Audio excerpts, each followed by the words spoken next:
Hola, buenos días, bienvenidos al módulo 4 del curso de pacientes en condiciones crónicas con modelo de morbilidad.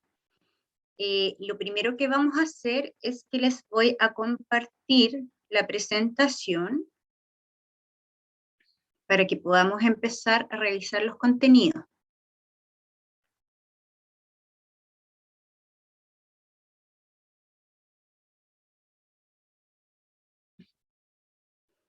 Bueno, y lo primero que vamos a hacer es un breve resumen de lo que vimos en las clases anteriores. Hablamos del automanejo, ¿cierto? De cómo era importante que nosotros favorezcamos la autonomía de los pacientes en la medida que es posible. Hablamos también de las enfermedades crónicas y que es una realidad que no ha cambiado en Chile y que al contrario ha ido aumentando y que no es propio exclusivamente de nuestro país, sino que en todas partes, y esto tiene que ver con el envejecimiento de la población. Hablamos de las áreas que engloban el autocuidado, el apoyo en el automanejo y actividades orientadas a este. Vimos el concepto de multimorbilidad y la diferencia que tenía con el concepto de comorbilidad. Y hablamos de la estratificación de la población basada en la multimorbilidad y sus factores asociados. Bueno, y también vimos gestión de casos y la importancia que tiene la gestión de casos. Y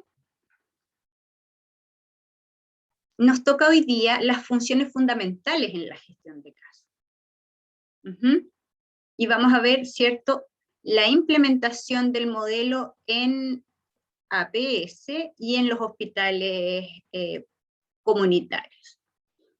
Bueno, los fundamentos y la implementación del cambio a un modelo de cuidado integral que está centrado en las personas, como hablábamos anteriormente, y no en la patología, con modelo de multimorbilidad crónica, es algo que ha ido surgiendo en otros países y que adquiere mucha importancia porque el costo asociado de mantener los pacientes como están, ¿cierto?, es altísimo y es poco viable.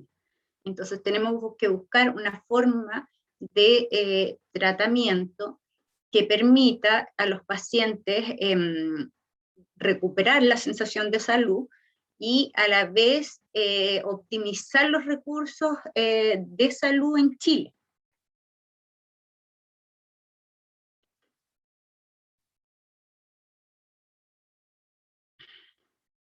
Y vamos a ver las funciones. Y lo primero que vamos a ver es la organización para la atención de salud, ¿ya? Y ahí tenemos que las organizaciones que otorgan atención de salud pueden desarrollar un entorno favorable que produzca un impacto positivo en la calidad de la atención, ¿ya? Y es por esto que es tan importante el tema de la adopción del modelo, ¿ya? Porque sin ser narcisistas, en nuestro rol en la sociedad actual es fundamental para la sensación de bienestar de la población en general. ¿Ya? Y entre los elementos críticos destacan contar con un enfoque que sea coherente para mejorar el sistema de salud y un liderazgo visible. ¿A qué se refiere? Se refiere a que tiene que haber una coherencia entre lo que nosotros sabemos que va a funcionar y que es bueno, ¿ya? Y el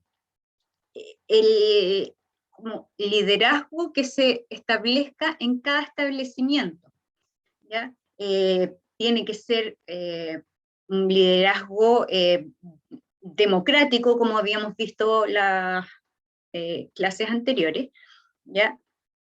Que esté comprometido, ¿ya? Que sea responsable, que sea orientado hacia el mejoramiento de los resultados, ¿ya? Y eso implica una serie de de factores, incluidos los factores de clima laboral, ¿ya? Incluye, por ejemplo, el manejo diferenciado de los funcionarios, la desaparición de los favoritismos y amiguismos, y una adecuada transparencia en cuanto a los rendimientos, las acciones y las funciones. Ahora, el manejo sistemático y abierto de problemas y errores en atención de salud y la utilización de incentivos para los equipos de salud junto con los pacientes mejoran mejoran en todo sentido la función en general. ¿Ya? ¿Por qué? Porque los pacientes, hay mejores cuidados, mejores cuidadores, que se adhieren a los planes y a las guías clínicas, ¿ya? Y por lo tanto van a tener mejores resultados, ¿ya? Y los pacientes van a adherir mejor al tratamiento. ¿Ya? ¿A qué se refiere esto? Se refiere a que muchas veces nosotros en salud tendemos como a tapar los errores, ¿ya? A taparlos ¿en qué sentido? Estamos haciendo tantas cosas, estamos tan sobrepasados y estamos tan cansados por el exceso de trabajo, que cuando algo está funcionando de manera deficiente, nosotros ni siquiera tenemos el tiempo para poder cambiarlo o manejarlo, ¿ya? Yo siempre he dicho esto desde mi estamento. Por ejemplo, en la mayoría, yo no voy a hablar de la realidad de ustedes, porque puede ser muy diferente. Voy a hablar de la realidad que yo he visto en los años que llevo trabajando en atención primaria. Y, por ejemplo, con los recursos humanos que hay y el rendimiento que hay, uno alcanza a ver a un paciente una vez al mes, ¿ya? Y desde lo que todos sabemos en términos teóricos, a lo mínimo que uno podría optar en un tratamiento cuando el paciente está compensado y no tiene ningún problema, es a ver un paciente cada 15 días. ¿Ya? Esto obviamente no es viable por la cantidad de pacientes, aunque uno haga gestión de agenda, pero se le sigue llamando psicoterapia, a pesar de que todos tenemos claros que no es psicoterapia lo que se hace. Es una consejería, un trabajo de psicoeducación, pero no es terapia. Sin embargo, nosotros le seguimos llamando terapia porque es tanto el trabajo, la sobrecarga, que es ponerse a comunicar con mandos superiores y explicar y ver una solución es tan costoso que no se puede hacer, ¿ya? Entonces, es importante que nosotros seamos capaces de reconocer nuestras dificultades o las falencias que tenemos, porque así solamente se pueden cambiar, ¿ya? Si uno sigue trabajando y no visibiliza el problema, lo más probable es que las jefaturas altas jamás se enteren. Entonces es importante que los diferentes actores del sistema de salud identifiquen los errores o las falencias que hay en la atención de salud, ¿ya? Y obviamente también se tiene que dar un cuidado de los equipos. Cuando yo hablo de incentivos, no solamente me refiero a incentivos económicos, me refiero a incentivos relacionales, a reconocer en el otro que está haciendo un buen trabajo. Por ejemplo, una buena práctica de esto es cuando los establecimientos a fin de año hacen como premiaciones, por decirlo de alguna manera, donde rescatan a los incentivan a los funcionarios que han hecho durante el año actividades de promoción y de prevención exitosas, Ujú. Las buenas prácticas en general también son una forma de reconocer que los profesionales han hecho una buena labor, ¿ya? Eh, que en el fondo es mostrarles que lo que están haciendo se ve. Ujú. Ahora, si los objetivos de una organización y sus directivos no contemplan los cuidados crónicos como una prioridad, como algo importante, no se va a producir innovación en esta área, ¿ya? Porque en el fondo no va a ser una necesidad planteada. Y lamentablemente nosotros como país no tenemos tantos recursos como para destinarlos de manera indiscriminada en todas partes.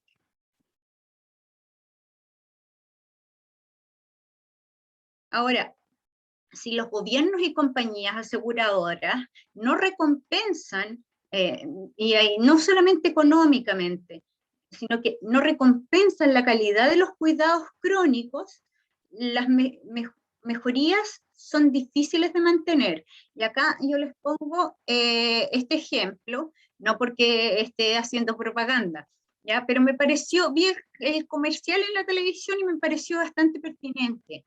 ¿Ya? En Caja de Compensación Los Andes hay un programa que se llama Actívate y Descarga, ¿ya? ¿En qué consiste esto? Esto es un seguro de vida que no tiene costo, pero que va creciendo o se van activando nuevas prestaciones a medida que yo voy haciendo cosas que permiten cuidar mi salud y hacen que yo cambie mi estilo de vida, lo que disminuye la probabilidad de que me enferme de algo crónico, ¿ya? Entonces, consiste en una app, ¿ya? Que tiene ciertos beneficios y que te hace caminar, comer fruta, ¿ya? Que son como las apps que existen hoy día en el mercado para bajar de peso o para hacer actividad física, ¿ya? Pero a mí me pareció un muy buen ejemplo esto. Ahora, lamentablemente es un muy buen ejemplo, pero para las generaciones nativas de Internet o las que están en el paso de la natividad, ¿ya? Y no las eh, generaciones más antiguas, que no tienen, uno, no tienen mucho acceso y tampoco les interesa mucho el acceso. Entonces, vemos que tenemos que realizar sí o sí un rediseño de la prestación de servicios, ¿ya? Para lograr que la atención a los pacientes con enfermedades crónicas sea efectiva, es necesario producir cambios profundos en el diseño de las prestaciones. De hecho, hay algunos que dicen que no es un rediseño, es un diseño completamente nuevo, ¿ya? Yo la verdad, en mi opinión, yo creo que hay muchas cosas del diseño actual que son buenas, que son rescatables y que obviamente, como todo en la vida, es mejorable, ¿ya? Em, Entonces ellos plantean que más que agregar intervenciones a un sistema que ya existe, hay que estructurar, ¿cierto?, un programa que nos permita resolver problemas de salud agudos.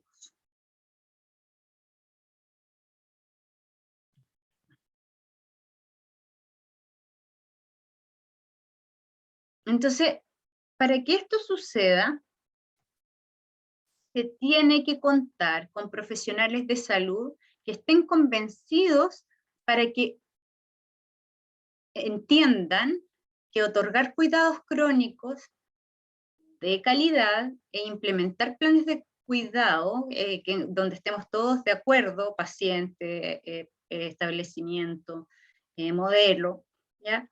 Sea indispensable para trabajar de manera interdisciplinaria, ¿ya?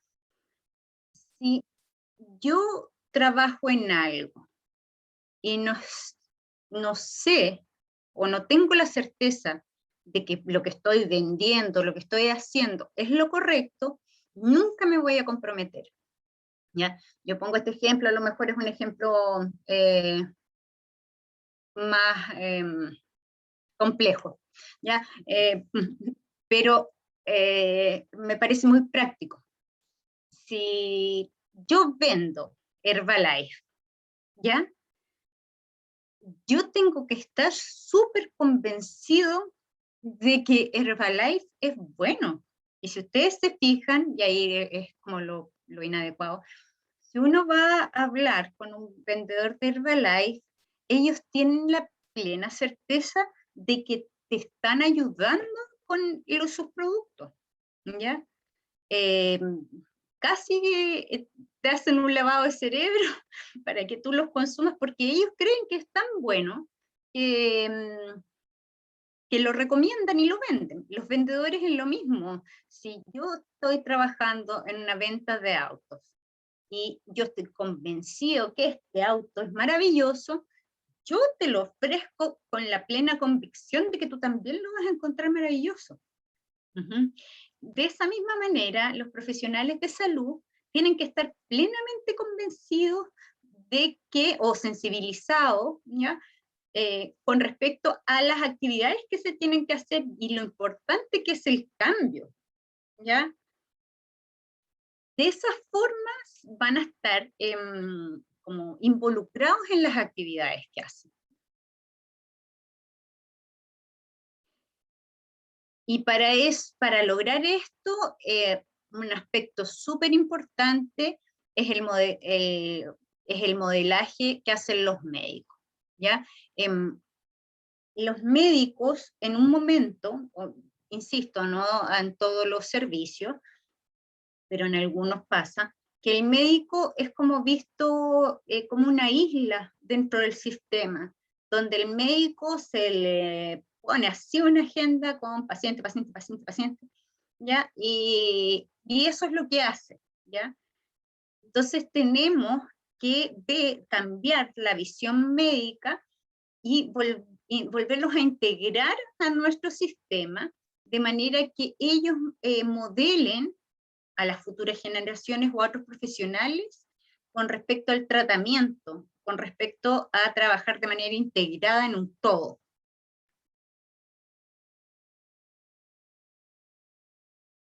Bueno. Ay, se me cambió, disculpen. Ay.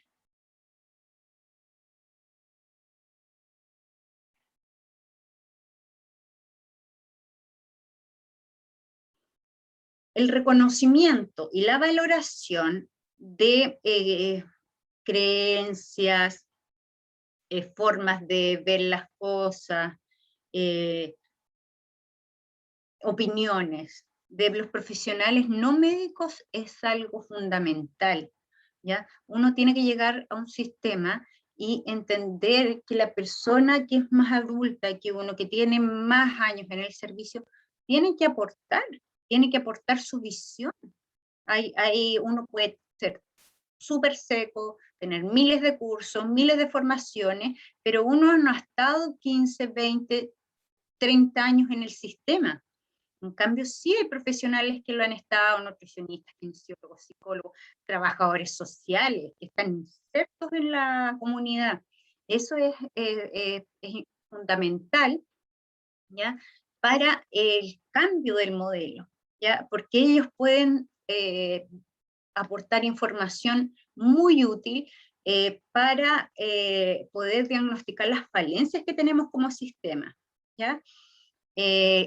Como les decía, que esto es algo que lamentablemente no se da tanto hoy en día, el respeto por la experiencia de los propios pacientes y familiares, cuidadores, es un factor facilitador para lograr que las personas con enfermedades crónicas tengan acceso a los cuidados oportunos, continuos, seguros, integrales, integrados, ¿ya? Y acorde a sus necesidades, ¿ya? Y eso nosotros, con información de poco tiempo de la institución, no lo podemos lograr.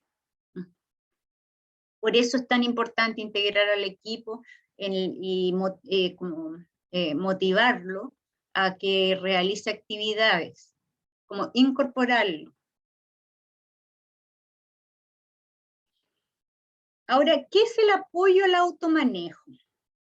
Se entiende como la implementación sistemática de intervenciones educativas de apoyo por parte del equipo de salud para aumentar las habilidades y autoconfianza que el paciente requiere para manejar su problema.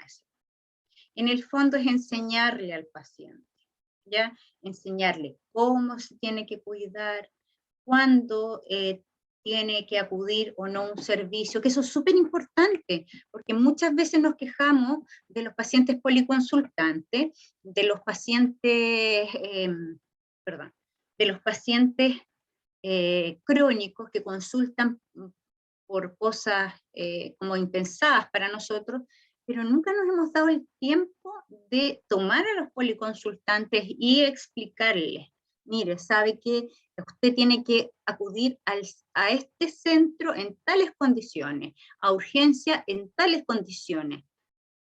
Esto se puede hacer en el hogar, ¿ya?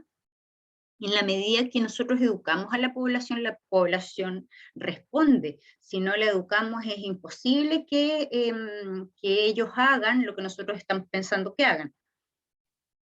Tendrían que tener una bola de cristal para poder adivinar.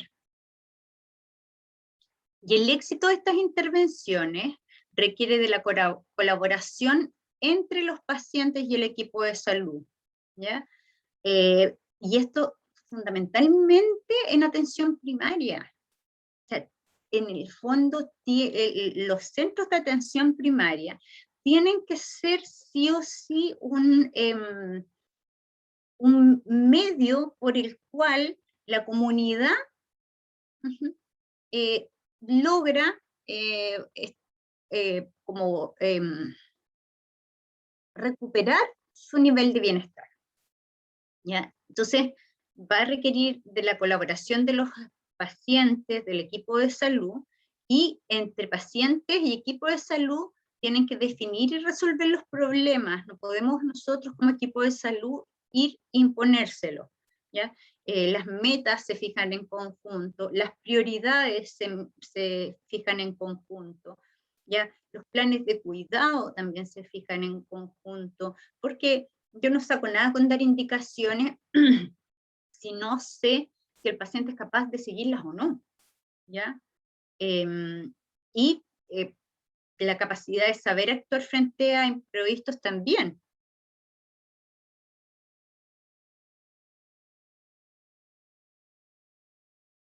Entonces tienen que haber una disponibilidad de programas de capacitación basados en evidencia, ¿ya?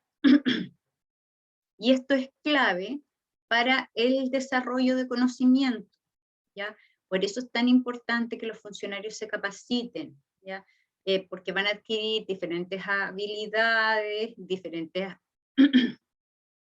apoyo social y un fortalecimiento de la autoeficacia que luego va a ser transmitido a los pacientes y a los familiares de los pacientes. No sacamos nada con cambiar el modelo, ¿ya? Y imponer el modelo, si no capacitamos a las personas para realmente convencerlas y mostrarles que lo que estamos haciendo al cambiar el paradigma es necesario, ¿ya?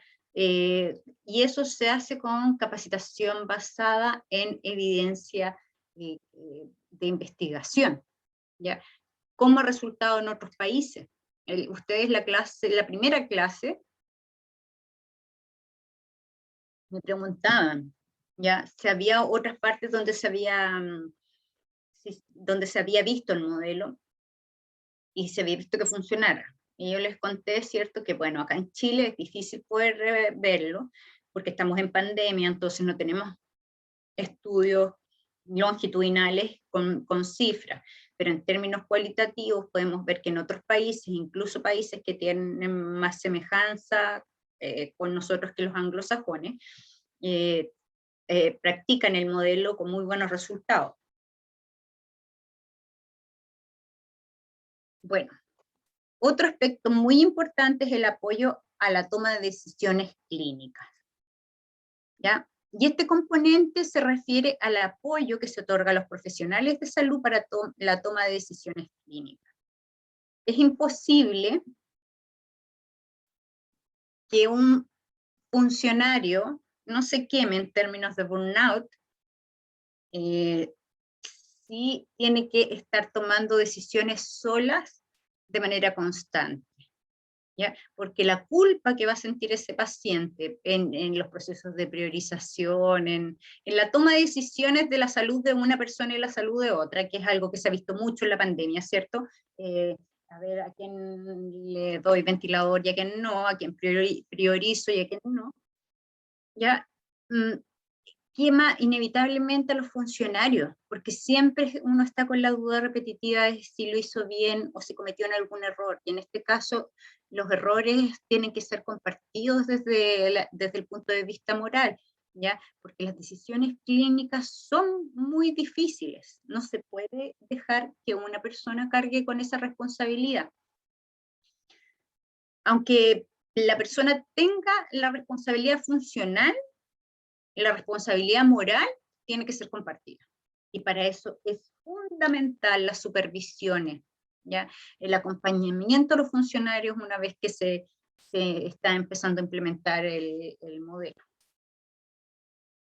Entonces, el apoyo en la toma de decisiones que se entrega a los pacientes se considera parte del apoyo en el automanejo, ¿ya? La revisión de casos, el gestor de casos, ¿ya? Por eso el gestor de casos es tan importante.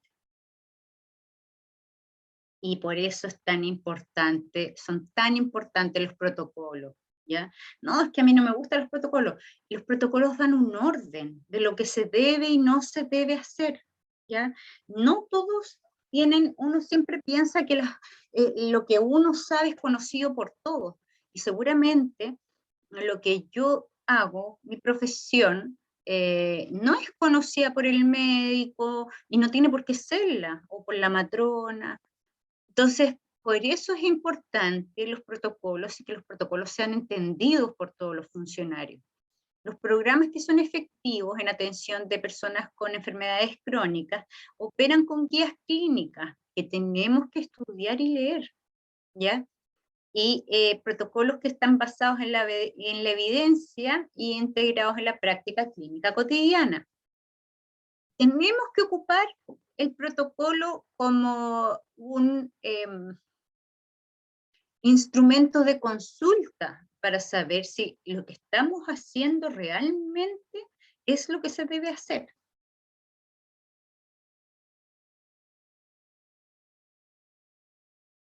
Entonces, su aplicación puede ser apoyada por recordatorios, programas educativos para los equipos de salud, colaboración de las especialidades médicas relevantes, ¿ya? Y ahí yo no sé si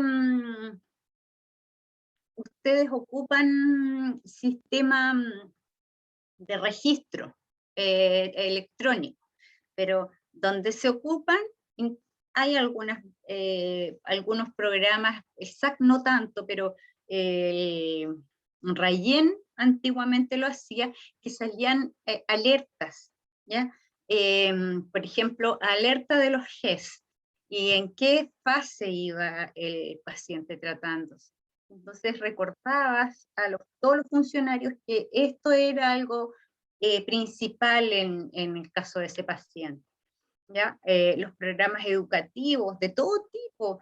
Nosotros como atención primaria tenemos que empezar a salir hacia la población. Tenemos que salir a dar charlas, tenemos que ir a radios, tenemos que participar de actividades, porque es la instancia donde nosotros podemos tener una mayor cobertura. Podemos encontrar a los pacientes en un contexto y educarlo, ¿ya? Al igual que educarnos nosotros. Tenemos la obligación de educarnos. Ujú. Para trabajar en conjunto.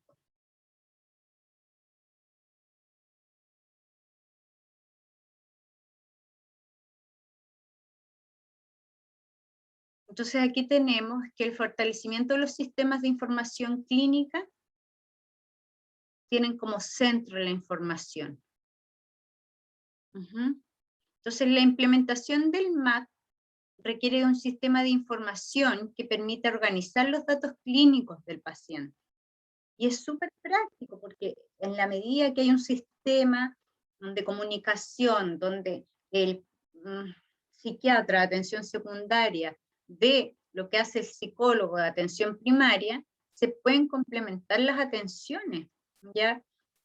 Yo me acuerdo que antes que hubiera sistema, antes que estuviera el RAIEN,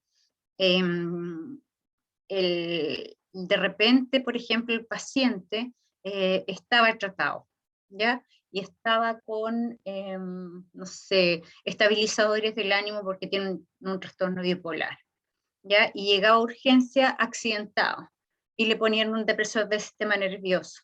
El resultado era que el paciente se deprimía mucho y hacía paro cardiorrespiratorio. Entonces, desde ahí, desde que el funcionario de urgencia, el médico de urgencia, tenga acceso a lo que está tomando el paciente, uh-huh, desde ahí para adelante es importante. También me tocó ver el caso de un paciente que venía con consumo de cocaína y estaba en tratamiento por consumo de cocaína. Y venía con un corte, y para curarle el corte le pusieron, no me acuerdo qué anestésico, pero un anestésico local, y el paciente hizo un paro cardiorrespiratorio y la contraindicación del medicamento era eso. Entonces, todo esto va a facilitar la planificación y la identificación de subpoblación con necesidades especiales y la coordinación de la atención clínica integral, ¿ya? Va a ordenar la forma de funcionar y va a generar que los pacientes adhieran mejor al tratamiento por el orden y la concordancia que tiene esta planificación, ¿ya? También nos va a permitir categorizar a los pacientes.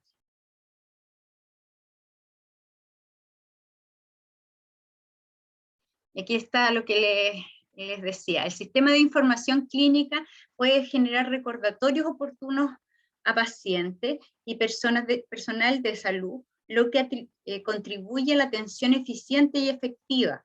¿Ya? Nosotros teníamos, ¿cierto?, el sistema en que el paciente, uno abría la ficha y salía una cruz roja. Y esa cruz roja significaba una alerta GES. Y nos decía, el paciente se está tratando por depresión, por ejemplo. Y en base a a esto, yo sabía como médico, por ejemplo, que el paciente estaba con medicamentos antidepresivos, o reviso ahí, estaba con antidepresivos, estabilizadores del ánimo, quetiapina, una infinidad de medicamentos, y también sé qué indicarle y cómo indicárselo, ¿ya? Es súper importante, porque ustedes, imagínense, les toca este escenario, abren la ficha clínica, sale esta cruz, ven depresión, revisan, y el paciente ha hecho intentos suicidios por consumo farmacológico, y la indicación de salud mental es que los medicamentos no sean manejados por el paciente. Ustedes saben lo que tienen que hacer, que es entregarle al encargado o apoderado de tratamiento los medicamentos. Uh-huh.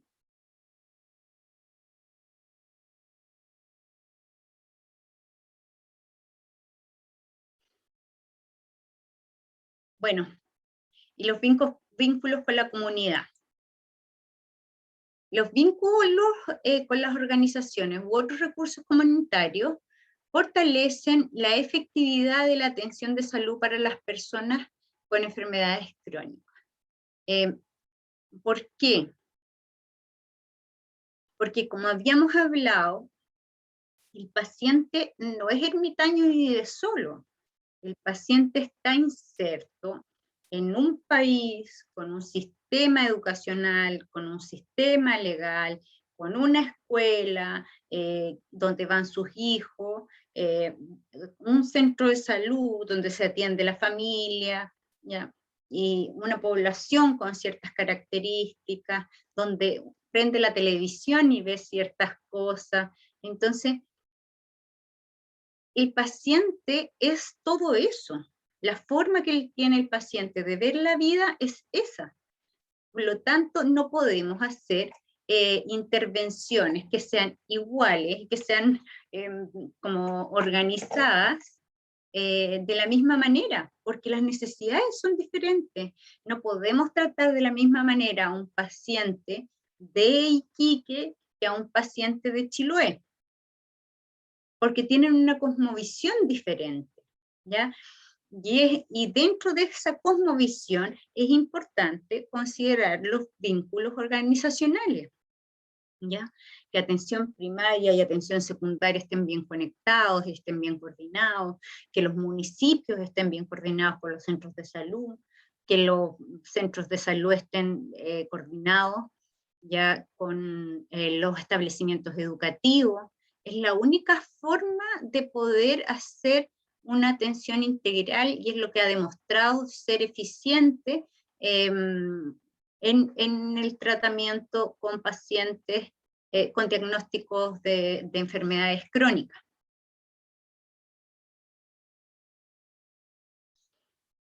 Ahora, estos vínculos se consolidan a través de iniciativas que están conjuntas entre el sistema de salud y la comunidad, ¿ya? Que es la razón, ¿cierto?, por las cuales también se crearon en algún momento los ECOF, ¿ya? Porque es importante que los centros de salud estén insertos en la comunidad, ¿ya? Que estén consolidados, ¿ya? Que yo trabaje con personas de la comunidad, que las personas de la comunidad tengan el compromiso para apoyar nuestra misión y visión institucional, que entiendan la importancia que eso tiene.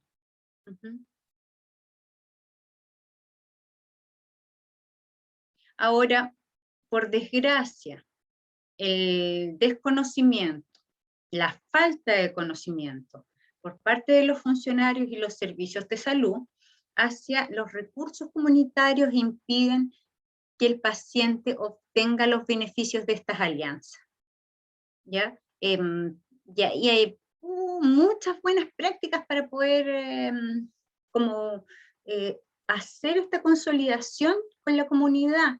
Por ejemplo, las mesas intersectoriales, las mesas de la infancia, las mesas de la adolescencia, donde uno reúne como las duplas psicosociales de los colegios, atención secundaria, CENAME, SENDA, y revisan casos, ¿ya? Lo que no es malo, porque recuerden que Contraloría hizo un pronunciamiento por la Ley de Deberes y Derechos de los Pacientes y la confidencialidad de las fichas, donde considera que el equipo tratante es toda la red que trata al paciente. Por lo tanto, tiene acceso a la información, ¿ya? Sin que nosotros estemos incurriendo en un delito, digamos, ¿ya? Y eso uno tiene que explicárselo al paciente y encuadrarlo. Mire, yo voy a guardar confidencialidad de su información, salvo que esté en riesgo su vida o su salud. Si está en riesgo su vida o su salud, seguramente yo voy a tener que entregar algunos datos para que usted esté bien. Ese es como el encuadre básico que uno hace con todo paciente, no solo en salud mental. Bueno, y yo les quería compartir este pequeño video y otro para que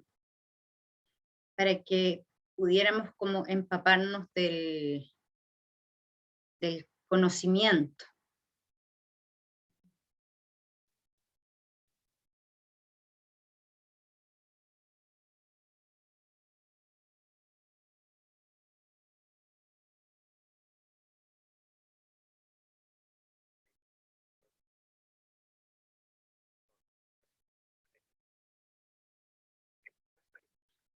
Podría hacer. Esa es la idea. Si no se trata de que una persona pueda citar sonetos que antes no podía citar. La organización, como todo puede hacer, que antes no podía hacer. Esta idea aparentemente simple, claramente tiene su complejidad, que si no, todos estarían haciendo hacer. No es tan sencillo. Que el conocimiento se convierte en una producción, porque estamos en una producción de transformaciones, no importa lo que uno haga, en alguna parte lo que se deja más rápido, más barato, y innovar, para generar conocimiento, no es solamente usar conocimiento, es generar conocimiento. El conocimiento es elusivo. Si solamente supiéramos lo que sabemos, si tenemos bueno, tenemos algo bueno, pero ahí va a cambiar muy rápidamente. Y si tenemos tecnología, y la va a comprar. Y si tenemos gente, se busca el trabajo. Pero además no es la gente solamente, es el manager. La gente. El manager tiene que cambiar de acuerdo con nosotros. Eso requiere una cultura que permita cambiar el valores que permita cambiar la cultura. Fíjense, está la más inasible, más abstracto que el anterior. Eso es más valioso, precisamente más difícil de copiar. Por lado, no es necesaria información, no es solamente información. Si nosotros pudiéramos hacer todas aquellas cosas de las que podríamos hacer, incluso el conocimiento que se hace, no las hacemos. El conocimiento tiene que ver también con otras cosas, no solamente datos, solamente información. Hay una historia que a mí me historia de una aldea del Perú, indígenas que no tenían agua, y como les sacaban de luz se parasitaban. Pero que había que adquirir agua para que no se parasitaran. Los parásitos, nadie lo hizo. Los médicos que sí eran prejuicios, como son. No trabajo de ir casa por casa preguntando. Bueno, no había leña. Yo trabajaba en la zafra 14 horas por día. La leña no era fácil para calentar agua, para dejarla enfriar, para matar un bicho jamás habían visto. Si médicos sabían que estaban claramente las enfermedades la conocían.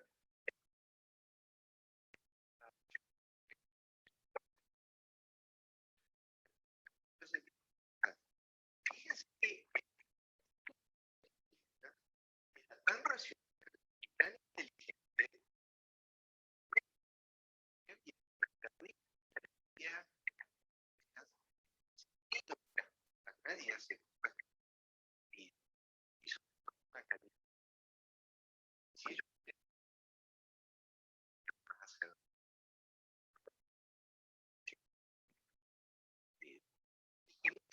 cuando proyectos en marcha en la organización nacionales y absolutamente debería preguntarse racionales desde qué mirada, no para qué más.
resultado de una nota dentro de los hombres.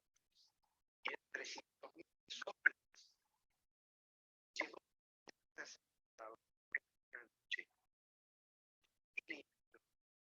en marketing, nada. Si una persona de marketing se parezca, si una persona de marketing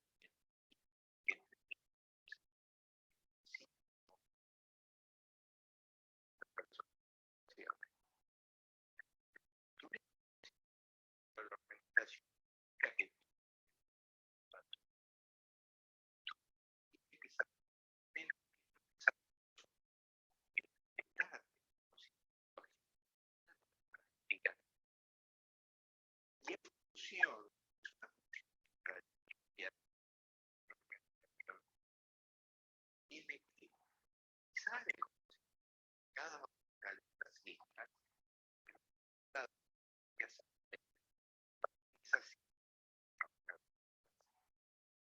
esa que empiezan a crear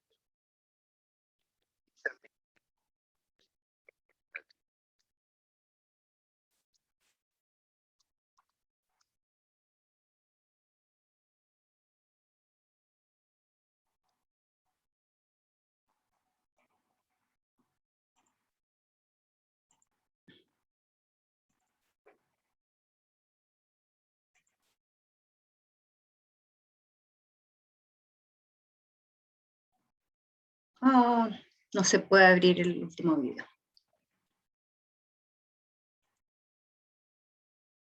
No, no lo podemos abrir.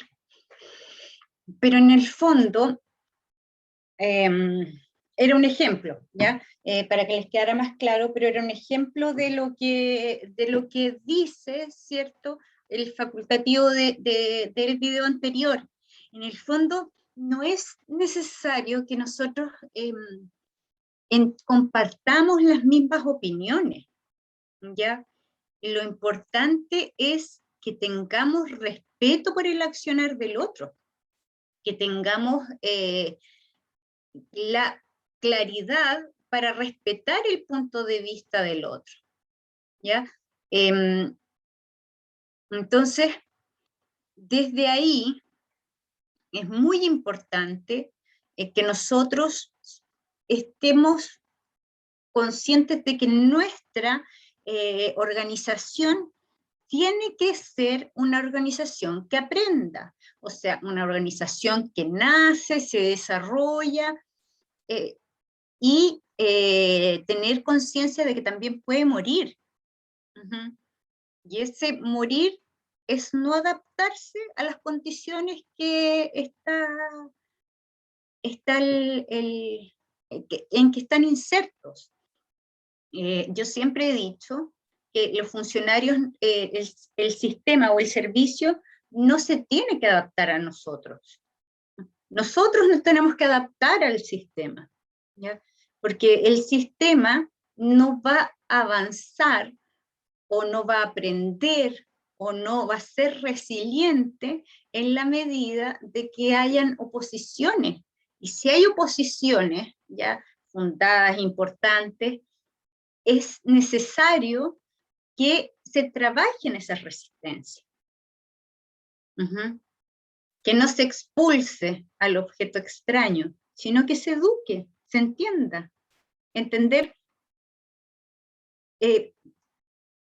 por qué pasa lo que está pasando, ¿ya? Y en la medida que uno entiende por qué pasa lo que pasa, uno lo puede cambiar. Y eso es una organización que aprende. Y todos los centros de salud deberían ser una organización que aprende. Ahora, otro factor importante que plantea este facultativo argentino es que no existen opiniones mejores o peores, ¿ya? No se trata de que yo aprenda, él habla de un soneto, pero que yo aprenda las orientaciones técnicas de memoria y me las sepa y las pueda citar. Lo importante, porque los conocimientos en el fondo se adquieren. Si Si yo, por ejemplo, no sé del plan de vacunación, yo voy, veo las orientaciones técnicas del plan de vacunación y me las aprendo y las entiendo, ¿ya? Pero lo que no se puede adquirir son las habilidades blandas, ¿ya? Que nos permiten adaptarnos a la realidad. El que sobrevive en el mundo en general no es el más fuerte, es el que es capaz de adaptarse a las nuevas circunstancias. Ese es el concepto de resiliencia, ¿ya? No es que no nos pasen cosas malas, o no es que yo me sienta mal ante la tragedia, ¿ya? Es la capacidad de salir fortalecido de esas situaciones, ¿ya? Y con más herramientas. Y eso es un trabajo en conjunto. Bien, hasta aquí, ¿cierto? Están los contenidos de esta clase. Nos veremos para la clase número 5, que es la clase sincrónica. Muchas gracias por su participación, que estén muy bien y que tengan una muy buena semana.